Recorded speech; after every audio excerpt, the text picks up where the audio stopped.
రే సాయంత్రం మా లవర్ తీసుకుని సినిమాకి వెళ్తాం, నువ్వు కూడా మీ లవర్ తీసుకుని రా. రే నాకు లవరు. మర్చిపోయి నీకు లవర్ లేదు కదా. రే రేపు వద్దన్నా మా లవర్ తీసుకుని బీచ్కి వెళ్తాం, నువ్వు కూడా మీ లవర్ తీసుకుని రా. మర్చిపోయి నీకు మా లవర్ లేదు కదా. ఎకరం కొనేసాం, ఇంకెక్కడ 2 ఎకరాలు ఉండే చూడు. అన్నా అన్న ప్లీజ్ అన్న, 2 రోజుల్లో కట్టేస్తాను అన్న, ప్లీజ్ అన్న. రే ఒక 1000 రూపాయలు ఉంటాయి ఎవరా? నేను ఒక 500 కోసం వచ్చాను రా నీ దగ్గరికి. ఎరా ఏంటి 1000-2000 గురించి అడుక్కుంటున్నారు?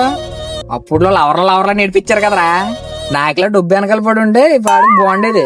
చూసావా మంద ఇదంతా ఎదవల్లారా. ఒరే నీకు ఇప్పటికీ లవర్ లేదు కదా. మీరు మారా